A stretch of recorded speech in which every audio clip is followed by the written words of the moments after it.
우리 산상본 제3장 율법의 신성성 가운데서 우리 네 번째 시간입니다. 아내를 내어버리는 것이 옳으니까 하는 우리 예수님의 말씀 가운데서 오늘은 두 가지 말씀을 드립니다. 이혼의 문제와 또 맹세하는 문제에 대해서 우리 함께 말씀 나눠보겠습니다.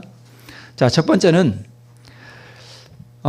사람들이 예수님을 시험하기 위해서 이렇게 질문합니다. 사람이 아무 연고를 물론하고 아내를 내어버리는 것이 옳으니까. 요즘 현대 여성분들이 이런 성경 말씀 구절을 읽으면 좀 기분 나쁠 수도 있겠습니다. 아니, 남자가 뭐 대단하길래 우리를 내어버리고 그렇게 생각할 수도 있겠네요. 그죠? 근데 예수님 당시에는 진짜로 남자들이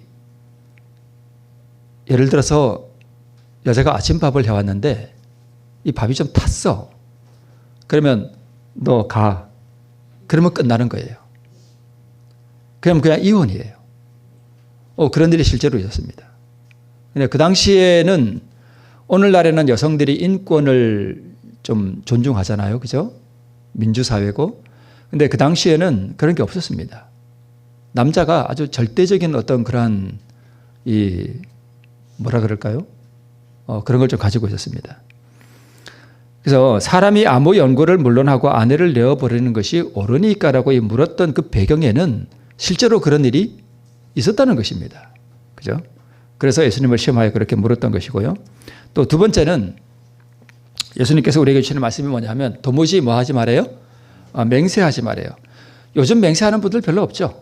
그죠? 없지만 이 맹세하지 말라는 게 무슨 뜻인지 우리 함께 또 말씀 나눠보겠습니다.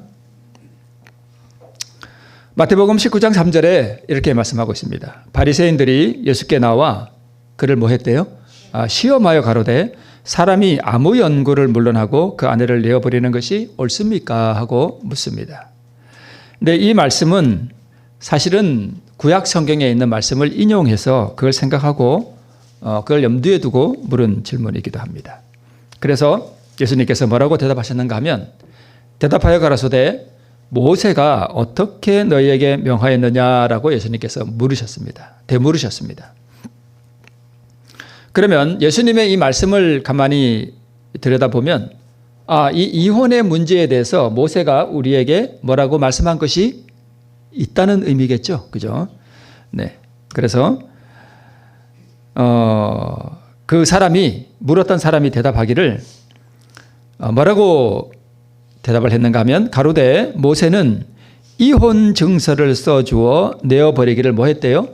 허락했대요. 그러니까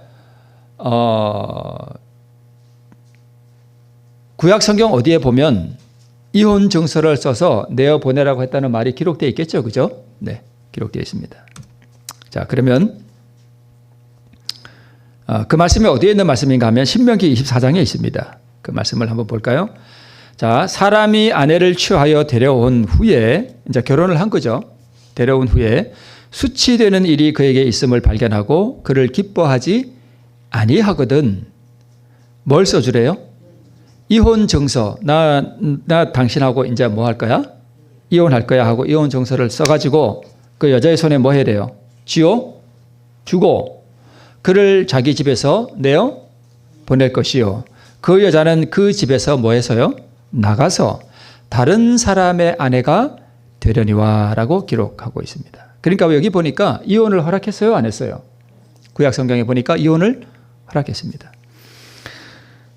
지금 이혼이 참 사회 문제죠. 그리고 그리스도인들도 이혼을 할까요? 안 할까요? 엄청나게 많이 합니다. 자, 사람이 원래 하나님께서 이게 짝지어 주신 게 있어요. 제가 만약에 하나님이라면 좀 이렇게 말하면 좀 안 되겠네요. 하나님께서는요 어떤 계획을 가지고 있었는가 하면 요게 홍길동이라는 사람을 태어나게 하면 이 홍길동이라는 남자와 심순애라는 여자를 뭐 해야 되겠다? 둘이 짝을 지어줘야 되겠다. 이렇게 하나님의 계획이 있으신 것으로 보입니다. 자, 그런데 사람이 하나님께서 이렇게 맺어주기로 계획하신 대로 할까요? 안 할까요? 안 해요. 그래서 저희 아이들한테도 그런 얘기를 합니다마는 나의 앞으로 배우자가 될 사람을 위해서 뭘 많이 해야 될까요? 기도를 많이 해야 됩니다.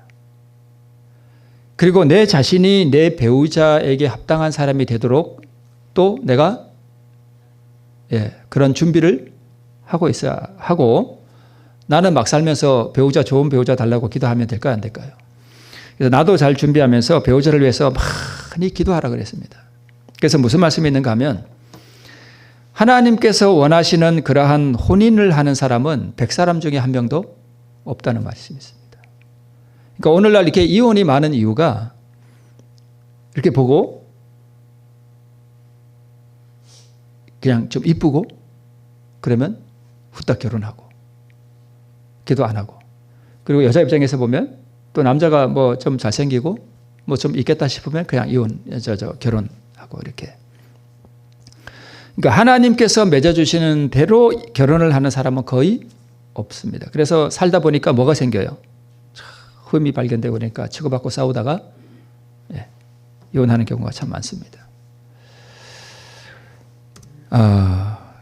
자, 그러면 하나님께서 모세를 통하여 이혼을 허락하도록 하셨는데 여자에게서 수치되는 일이 발견되었을 때는 가능하도록 하셨습니다. 그러면 수치되는 일이 무엇을 의미하는가 하는 것을 조금 보면, 자, 예수님 당시와 뭐 그렇게 어긋나지 않은 그 시대 즈음에 이 이스라엘 나라에는 바리새인과 뭐 사두개인과 이런 사람들이 있었잖아요. 그런 파들이 있었는데 이 바리새인 중에 어떤 파가 있었는가 하면 힐렐 학파와 샴마이 학파라는 두 학파가 있었습니다. 이 힐렐이라는 사람과 샴마이라는 사람은 아주 유명한 그 시대의 율법 학자였습니다. 그래서 이 두 사람이 쉽게 말씀을 드리면 큰 위대한 스승이에요. 그래서 힐렐을 따르는 학파와 샴마이를 따르는 학파가, 이 두 큰 학파가 바리새인 중에 있었습니다. 자, 그러면 힐렐이라는 이 학파는 주로 어떤 학파였는가 하면 유대 율법과 전통, 그 토라, 모세오경을 아주 세심하게 준수하는 그런 사람이었고, 샴마이 학파도 마찬가지로 그렇게 잘 준수하는 사람이었습니다. 그럼에도 불구하고 이 힐렐 학파는 법적 해석에 있어서는 조금 관대했습니다.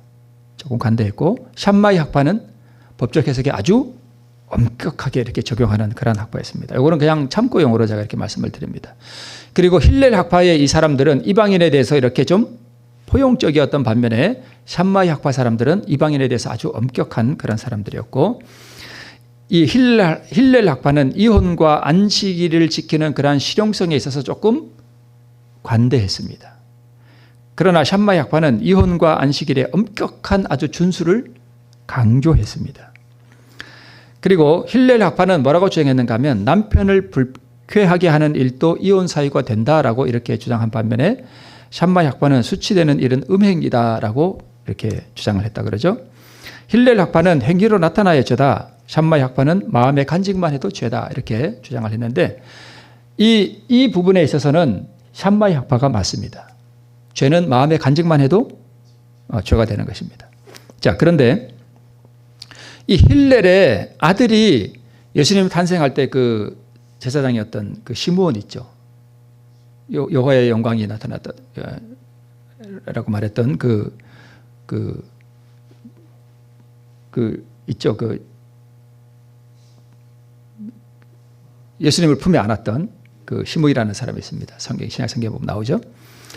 그런 이야기가 있는데 제가 구체적으로 확인을 못 해봤습니다. 그 다음에 이 힐렐의 손자라는 사람이 가말리엘이라는 사람인데 이 가말리엘이라는 사람은 성경에도 나와요.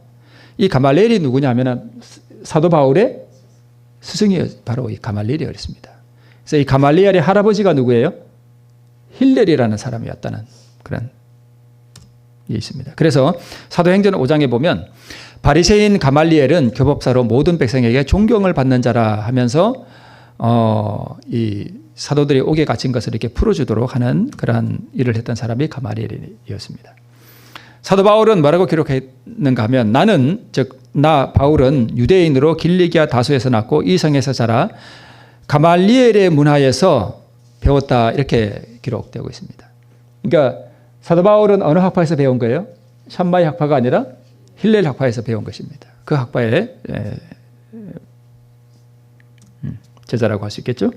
자, 우선 그냥 참고용어로 제가 말씀을 드린 거고요. 자, 그러면 모세는 왜 이혼을 허락했을까? 왜 이혼을 허락했을까? 예수님께서 이렇게 말씀하셨습니다. 예수께서 저에게 이르시되 너희 마음의 완악함을 인하여 이 명령을 기록하였거니와 라고 기록하고 있습니다. 그러니까 원래는 이혼을 하면 돼요? 안 돼요? 안 됩니다. 안 돼요. 자, 하나님께서 허락하신 그러한 결혼을 하지 않고 뭔가 좀 문제가 생겨도 이거를 극복할 수 있어요. 그죠? 네. 그런데 오늘날 많은 부부들이 헤어지자.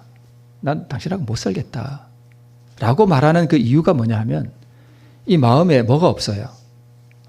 사랑이 없고 예수의 복음이 마음속에 없기 때문에 서로 상대방이 불편하고 막 보기 싫으면 끝내자. 그러면서 막 그런 얘기들이 오고 가는 이유가 사실은 사람이 복음으로 완전히 변화되면요. 이러한 문제가 다 극복이 되는 거거든요.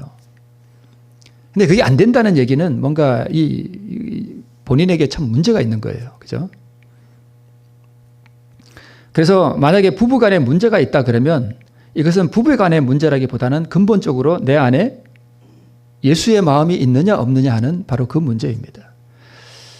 얼마 전에 또 우리 그 목사님 오셔서 우리 그 말씀 주실 때 너희 안에 이 마음을 품으라 하면서 우리 주보에 들으면서 우리에게 보여주셨죠. 우리 안에 예수의 마음을 품게 되면 상대방이 좀 부족하고 그래도 이걸 포용하고 극복하고 할 수 있는 그 능력이 생기는데 그렇지 않을 때 우리에게 이런 문제들이 생긴다는 것을 볼 수 있습니다.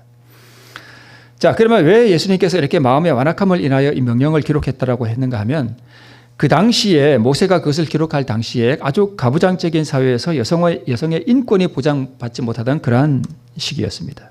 그래서 긍휼과 자비의 하나님께서 약자인 이 여성의 인권과 자유를 뭐 해주기 위해서예요? 오히려 보장해주기 위해서 그것을 기록했다는 것입니다. 하나님께서 이혼을 그 당시에 허락했던 것은 남편에게 이혼의 자유를 주기 위해서가 절대 아니라는 거예요. 자, 만약에 어떤 여자가 그 당시에는 그냥 결혼을 했다기보다는 그냥 여자가 남자 집에 가서 그냥 얹혀 사는 정도의 그런 인권이 보장받지 못하던 시대예요. 그런데 여자가 남자 집에 가서 사는데 남자가 가만 보니까 옛날에는 뭐 사귀고 이런 거 없었잖아요. 그죠? 우리 시대만 해도, 우리 조선 시대만 해도 그냥 남편 얼굴 한 번도 못 보고, 그죠? 예. 결혼하고 난 그 다음날 아침에 눈 떠서 남자가 이렇게 생겼구나 하고 아는 그런 시대. 근데 살다 보니까 이 남자가 노름하러 다니고 술 먹고 다니고 맨날 맞고 그러면 살아요, 못 살아요? 진짜 어렵잖아요. 그러면 하나님께서 그러면 이혼해라 하면은 남자를 위해서일까요? 여자를 위해서일까요? 사실 어떻게 보면 여자를 위해서예요. 그 약자를 보호하기 위해서. 그 여자 입장에서 보면 헤어지는 게 더 낫잖아요. 그래서 이혼 정서를 써줘라. 그래서 이 여자가 이혼 성서를 들고 어디 좋은 남자를 만나서 뭐 할 수 있어요? 재혼할 수 있어요. 그래서 이 여자를 보호하기 위해서 하나님께서 이혼을 허락하셨다는 거. 여자가 밥을 해왔는데 좀 태웠다고 기분 나쁘다고 너 나가. 이렇게 하지 못하도록 하기 위해서 그렇게 했다는 것입니다. 그래서 남자의 폭력이나 억압으로부터 여자에게 자유로운 재혼의 기회를 주기 위한 법이 바로 이 이혼의 법이었습니다. 그런데 예수님 당시에도 이 모세의 법을 악용해가지고 남자들이 어떻게 해요? 좀 기분 나쁘면 여자 내보내고 다른 여자 데려오고 이런 일이 있었다는 것입니다. 자, 여성이 먼저 이혼을 요구할 수는 없었으나 남자가 중병이 들거나 폭력적일 경우에 법정에서 이혼을 청구할 수 있었다고 합니다. 그래서 이혼 정서를 써준 이혼은 여자에게 자유로운 재혼을 보장해 주기 위해서였고요. 따라서 이혼을 허락했던 이유는 여성의 권리를 보호하기 위한 차선책으로 그렇게 했다는 것입니다. 남자에게 여자를 버릴 수 있는 자유롭고 합법적인 권한을 부여함이 아니라 당시 일반화된 남자들의 여성학대, 아내에 대한 남편의 비인간적인 절대 고난을 뭘 시켜요?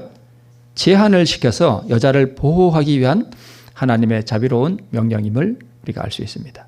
그래서 여성을 한 인격체로서 가부장적인 남자에게 영원히 종속시킬 수 없게 하고, 그래서 신명기 24장의 이혼 허락을 악용하여 아내를 합법적으로 버리는 일을 죄의식 없이 행하는 데 대한 예수님의 책망의 말씀이었습니다. 그래서 너희 마음이 완악하여 그것을 허락했지만 본래는 그렇지 않다 하는 것을 말씀하고 있는 것입니다.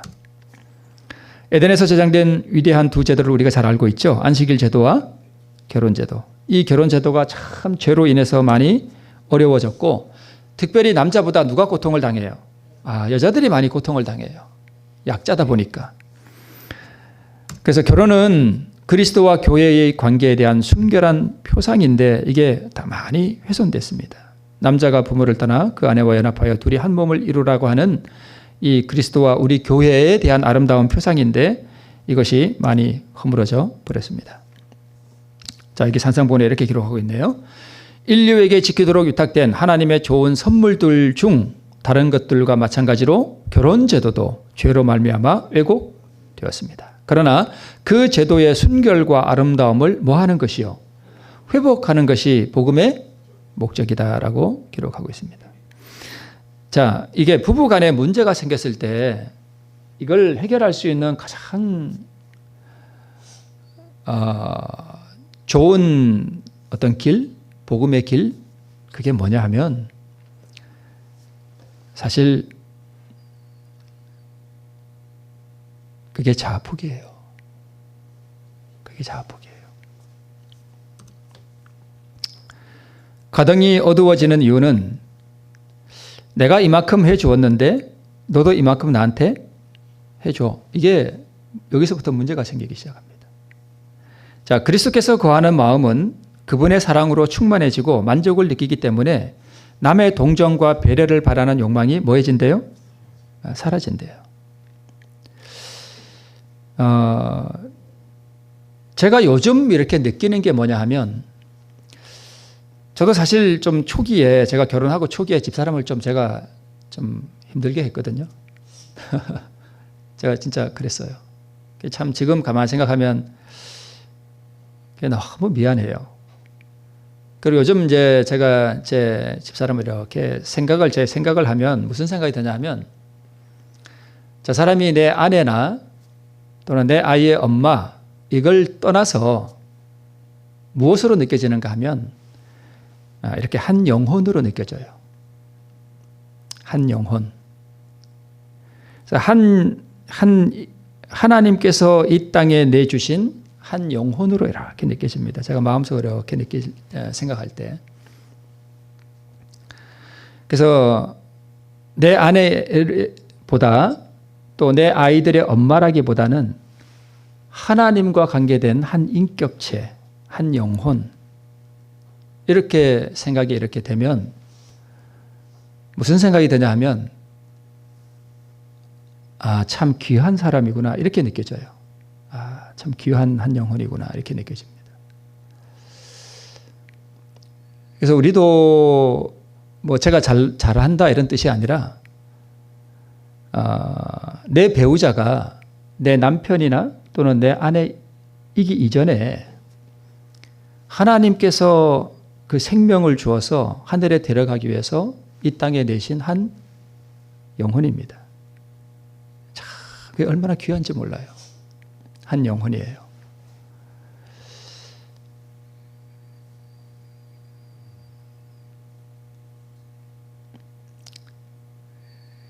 그래서 제가 제 아내에게 무슨 신혼 때처럼 이렇게 무슨 아기자기한 사랑이 막 이렇게 인간적인 사랑으로 이제 애정을 표현하기보다는 그냥 한 영혼으로 이렇게 대하려고 제가 많이 좀 노력합니다. 물론 제가 지금도 잘 못하는 부분들이 있고 하지만, 왜 내 남자는 나에게 이렇게 안 해줄까? 지금 여기 산상본에 있는 말씀에 의하면 왜 내 아내는, 내 남편은 나한테 이렇게 못해줄까라고 하는 그 이유와 원인이 어디에 있는가 하면, 내가 만약 예수님의 사랑으로 내 마음이 충만해지고 예수님께서 내게 주시는 그 사랑으로 내 마음이 만족을 느낀다면 다른 사람이 내게 뭘 해주고 안 해주고 이런 것을 바라는 욕망이 뭐해진대요? 사라진다는 거예요. 그러면 이러한 마음은 내 남편이나 내 아내가 무엇을 해주기를 바라기 이전에 내가 이 귀한 한 영혼을 위해서 무엇을 해 줄까라고 생각한다는 것입니다. 이게 안 될 때에 왜 저 사람은 나한테 이렇게 뭘 못 해줄까라고 생각하면 무엇이 생각되는가 하면 내가 왜 저런 사람을 만났을까? 이런 생각이 올라오면 거기서부터 이제 문제가 생기기 시작합니다. 그래서 물론 이제 제가 제 집사람을 한 영혼으로 이렇게 보기도 하지만 제 마음속에 이 더러운 악이 존재하다 보니까 제가 전에도 그런 말씀을 한번 드렸는데 뭐 혹시 기억나실지 모르겠습니다만은 느닷없이 그냥 밥 먹다가 아무 생각 없이 그냥 정답게 밥을 먹다가 밥을 먹고 났던 것 같아요. 근데 집사람을 이렇게 보는데 갑자기 무슨 생각이 올라왔는가 하면 그 멸시하는 생각이 확 올라오는 거예요. 왜 그런지 저도 몰라요. 이제 확 올라오는 겁니다. 근데 그런 생각을 다 이렇게 딱 갖고 계속 그 생각을 곱씹으면 어떻게 될까요? 그게 나를 지배하겠죠. 그래서 좀 미워지겠죠. 그러면 이 사람이 나한테 못해주는 게 자꾸 생각이 나겠죠. 그럼 불평이 나오겠죠. 그럼 그 불평이 입 밖으로 나오겠죠. 그럼 서로 간에 알력이 생기겠죠. 우리가 흔히 그런 얘기 하죠. 이혼하는 게 큰 문제 때문에 이혼하는 게 아니에요. 아주 사소한 문제 때문에 그게 발단이 돼가지고 이혼한다 그러죠. 그래서 그런 생각이 다 올라오길래 제가 아버지 하나님 하고 불렀습니다. 부르자마자 그 생각이 사라져버려요. 그러니까 결국은 우리의 복음이 내 마음을 변화시켜야 부부관계도 회복이 되고 그렇죠. 누가 그런 얘기를 하더라고요. 보통 여자들은 남자를 뭐 하려고 그러냐면 자기 생각대로 조종하려고 그러죠. 그죠? 여자들이 다 거의 그래요. 남편을 내 생각대로 조정해서 내 뜻대로 이렇게 움직이게 하려고 그래요. 거기서 문제가 생깁니다. 그러면 가정에 불화가 생겨요. 누가 그런 얘기를 해요. 저는 그 얘기가 참 맞는 얘기라고 생각이 되는데 무슨 얘기를 하냐면 여자는 복종함으로 남편을 다스린다. 이런 얘기를 하더라고요. 저는 그 얘기가 너무 참 귀한, 어떤 여성분들은 그런 얘기를 기분 나빠할 수도 있겠지만 여자는 복종함으로 남자를 뭐 한대요? 다스린대요. 남자는요, 여자가 자기한테 고분고분하고 이렇게 순종하고 이렇게 복종하는 그런 모습을 보일 때 여자가 하는 말을 잘 따라줍니다. 그런데 여자가 오히려 남자에게 복종하기를 싫어하고 남자를 지배하려고 할 때 남자가 어떻게 될까요? 하나님께서 이 가정에도 위계 질서를 세워주셨어요. 남자가 뭐예요? 남자가 머리예요. 그렇다고 남자가 마음대로 여자를 지배하라는 뜻은 아니에요. 하나님께서 주신 질서예요. 그래서 이게 창조 질서거든요. 그래서 여자는 남자에게 순복할 때 남자를 지배할 수 있습니다. 오히려 그렇게 함으로 남자를 자기 뜻대로 이렇게 선한 뜻이겠죠. 물론 가정을 잘 이렇게 이루어 나갈 수 있습니다. 그런데 여자가 남자를 자기 마음대로 이렇게 움직여서 이렇게 뭘 막 하려고 할 때 거기서부터 문제가 생겨요. 저는 얘기를 제가 아는 한 목사님으로부터 들었는데 그렇구나. 그리고 물론 남자는 여자를 뭐 해야 되고요? 그리스도의 마음으로 아끼고 사랑하는 마음으로 그렇게 해야 되겠죠. 네. 그래서 오늘 이런 말씀들을 통해서 왜 내 배우자는 나에게 이렇게 못해줄까? 다른 남자처럼 혹은 다른 여자처럼 그렇게 생각하는 것은 그 마음에 뭐가 없어서 그래요? 그분의 사랑으로 충만해지고 만족을 느끼는 마음이 없기 때문에 다른 데서 그걸 찾는단 말이죠. 네. 그리스도 당시와 마찬가지로 오늘날도 사회의 형편을 보면 이 거룩한 관계에 대한 하늘의 이상이 제대로 펼쳐지지 못하고 있음을 알 수 있다. 그러나 우정과 기쁨을 바라던 곳에서 고통과 실망을 발견한 자에게도 그리스도의 복음은 위로를 준다. 그분의 영께서 나누어 주실 수 있는 인내와 온유는 비참한 운명을 호전시켜 줄 것이다. 어떤 부분은 이혼을 하고 난 다음에 자기가 잘못되었다는 것을 깨닫고 자신을 변화시킴으로 말미암아 가정이 회복된 경우도 있습니다. 지금 가정이 불화한 가운데 있을지라도 회복될 수 있다는 것을 지금 여기에 보여주고 있습니다. 문제를 상대방에게서 찾을 때 결코 문제는 해결되지가 않습니다. 저는 이런 예화를 잘 쓰지는 않습니다만은 이런 얘기가 있습니다. 여우 한 마리가 토끼를 잡으러 다녔습니다.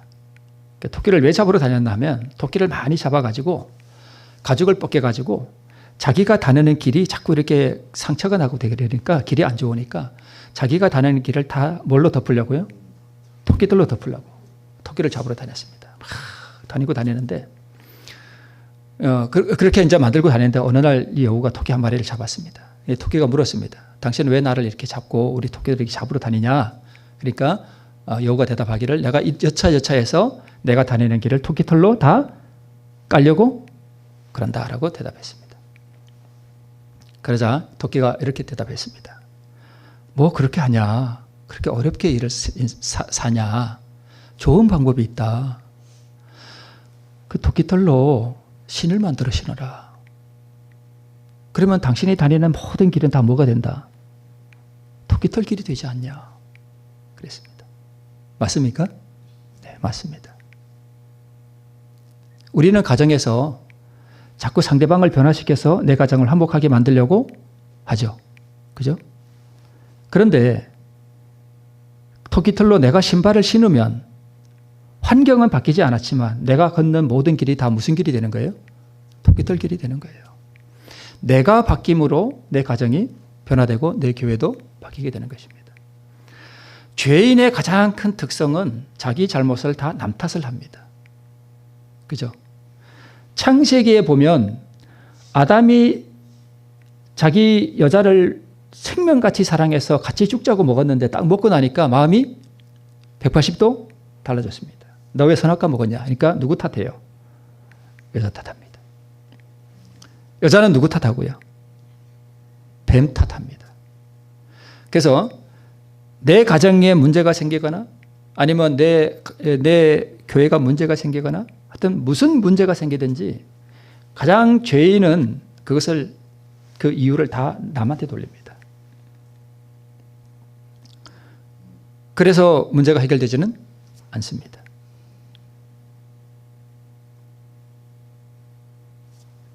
그게 죄인의 특성입니다. 사람이 변화되면 그리스도의 마음이 그의 마음을 지배하게 되면 남 탓을 할까요? 안 할까요? 안 합니다. 정말 변화된 사람은 하나님 앞에 누가 죄인임을 느껴요? 내가 죄인임을 느끼고 그래서 이 가정이 회복된 사람들 가만히 그 간증들을 들어보면 예를 들어서 부부싸움을 해서 이렇게 어떤 문제를 해서 이렇게 이혼을 하고 서로 떨어진 그런 이유들이 많겠습니다만은 회복된 가정들 보면 쫓아가서 상대방을 변화시켜서가 아니라 자기가 회개하고 내가 잘못했노라. 내가 예수님을 만나고 나니 참 이 모든 문제가 다 누구에게 있더라? 나에게 있더라. 나를 용서해다오. 그럼으로써 문제가 해결되지 상대방을 변화시킴으로 문제가 해결되지 않습니다. 네. 자, 여기 계속해서 산상보훈에 이렇게 기록하고 있습니다. 하나님께 마음을 뭐함으로써요? 굴복시킴으로써 인간의 지혜로 할 수 없는 것을 하나님의 지혜가 이루어 주실 것이다. 하나님의 은혜의 계시를 통하여 한때 냉랭하고 벌어졌던 마음들이 이게 가정에서 생길 수 있죠. 이혼의 문제를 좀 다루다 보니까 냉랭하고 벌어졌던 마음들이 세상의 줄보다 더 튼튼하고 오래 견디는 줄, 곧 고난의 시험을 견뎌낼 사랑의 황금줄로 연합될 수 있을 것이다. 행복한 가정은 문제가 없어서 행복한 것이 절대 아닙니다. 문제가 없는 가정은 없어요. 항상 문제는 생깁니다. 교회도 그렇고요. 어디에든 마찬가지입니다. 그러나 그 모든 문제를 극복할 수 있는 것은 뭐예요? 예수님의 의가 해답입니다. 그럼 그 의를 어떻게 얻어요? 내가 뭐함으로요? 죽음으로. 그래서 마음을 하나님께 뭐 시킴으로써요? 굴복시킴으로써. 그렇게 할 수 있습니다. 네. 자, 이제 맹세하는 문제에 대해서 우리 말씀을 나오는데, 도무지 맹세하지 말지니라고 하는 말씀이 나오는데, 그 이유가 뭐냐 하면 옛날 사람들이 이렇게 맹세했습니다. 이게 예를 들어서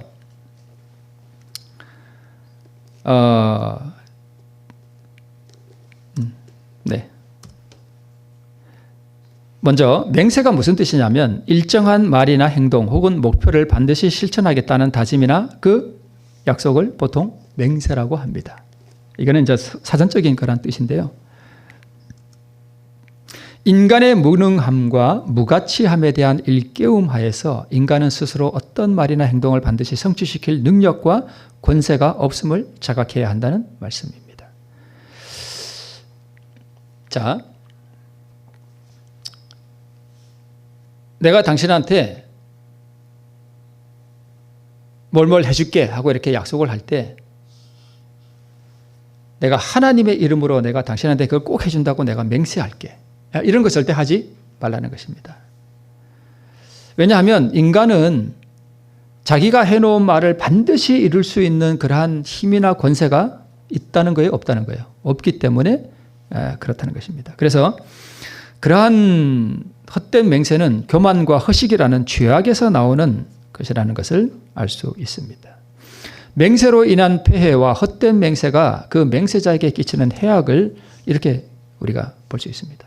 자, 이는 요한이 헤롯에게 말하되 동생의 아내를 취한 것이 옳지 않다 하였습니다.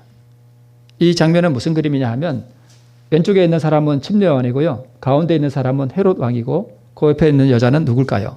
헤로디아였습니다. 그래서 상징적인 그림인데 당신이 동생의 아내를 취한 것이 옳지 않다라고 말했습니다. 이것이 헤로디아의 미움을 사서 결국은 죽게 되는데, 자, 한편은 이제 그 잔치가 벌어졌죠. 이때에 이 헤롯이 뭘 하는가 하면 바로 뭘 해요? 맹세합니다. 맹세. 살로메, 헤로디아의 딸에게 내가 맹세한다. 네가 무엇을 구하든지 내가 구하기만 하면 내 나라의 절반까지라도 너에게 뭐 하겠다? 주겠다라고 맹세했습니다. 그런데 이 맹세가 침례요한의 목숨을 앗아갔습니다. 맹세를 했는데 막상 살로메가 뭘 달라 그래요? 엄마한테 가서 이렇게 물었더니 엄마가 침례요한의 목을 달라 그래. 그랬더니 침례요한의 목을. 그러니까 온 신하들 앞에서 이미 뭘 했어요? 맹세를 해버렸습니다. 그러니까 안 줄 수가 없습니다. 그래서 이 맹세 때문에 결국은 자기도 올무에 걸리고 침례요한도 그렇습니다. 맹세한 사람이 또 하나 있습니다. 예수님의 제자 누구예요? 베드로입니다. 마태복음에 보면 베드로가 맹세하고 부인하여 내가 예수님을 모른다라고 말했습니다. 뭘 두고 맹세했는지는 모르지만 이 맹세가 베드로의 교만과 죄악에서 나온 것임을 우리가 알 수 있습니다. 유한한 인간이 어떻게 모든 진실을 알겠는가? 다른 사람의 마음도 읽을 수 없는 인간이 어떻게 자신의 머리로 맹세를 할 수 있습니까? 유한하고 타락한 인간이 어떻게 하나님의 보좌와 예루살렘과 자신보다 더 오래 존재하는 땅으로 맹세할 수 있는가? 이런 것으로 맹세하지 말라고 우리 주님께서 말씀하셨습니다. 내 형제들아 무엇보다도 뭐하지 말지니 맹세하지 말지니 하늘로나 땅으로나 아무 다른 것으로도 맹세하지 말고 오직 너희의 그렇다 하는 것은 그렇다 하고 아니라 하는 것은 아니라 하여 죄의 정함을 뭐하래요? 면하라. 그러니까 그런 건 그렇고 아닌 건 아니라 그냥 거기서만 끝나지 그 이상 가는 것은 죄로 말미암아 난다는 것을 알 수 있습니다. 자, 마지막으로 이 말씀, 저도 이 부분에 대해서 참 이런 생각을 해요. 어디 모임에 가거나 이렇게 가면 정말 이렇게 쓸데없는 소리 하지 말아야지. 뭐 농담 같은 거 이렇게 하지 말아야지. 그렇게 하면서도 이렇게 조심하는데 이렇게 와보면 제가 뭘 하고 온 걸 알아요? 쓸데없는 말하고 그 농담하고. 자, 그런데 맹세하지 말지니 하라는 이 말씀이 꼭 맹세하는 것만이 아니라 실없는 소리, 쓸데없는 농담, 상스러운 대화 이런 것들을 하나님께서는 우리에게 뭐라고 기록하는 거예요? 정죄한대요. 그 말씀은 우리의 말이 진실할 뿐만 아니라 뭐 하기를 요구한대요? 순결하기를 요구한다라고 기록하고 있습니다. 자, 예수님의 제자들 12제자들이 무엇으로 유명했는가 하면 이 제자들은 말이 아주 순결하기로 유명했습니다. 산상본에 그렇게 나와요. 아주 순결했습니다. 욕 절대 잘 안 했습니다. 아주 순결했어요. 그럼에도 불구하고 베드로는 위기의 때에 뭐해요? 맹세를 했습니다. 연약함이 그렇게 만들었습니다. 자, 우리가 말에 실수가 있을 수 있지만 우리 다시 한번 우리가 내뱉는 모든 말이 정말 순결하고 또 거룩하고 우리 입에서 상스러운 대화, 실없는 소리, 쓸데없는 농담 이런 것들을 우리가 제하고 그 대신에 유머가 있죠. 유머. 엘렌 화이트도 유머를 했을까요? 안 했을까요? 유머 있는 말. 재치 있는 말이라 그러죠. 하셨어요. 그러니까 재밌는 말 이런 거 하셨습니다. 이게 분위기를 좋게 만들거든요. 그런 것은 좋지만 쓸데없는 농담이라 이런 것들이 바로 맹세하는 것과 같은 그러한 것임을 우리가 다시 한번 기억하시면 좋겠습니다. 자, 오늘 이혼과 맹세에 대해서 말씀을 드렸는데 하나님께서는 우리가 가정에 문제가 있더라도 하나님께서는 우리를 회복시켜 주시기를 원하셔요. 그렇죠? 네. 회복되기 위해서는 내가 주님 안에서 뭐 하고요?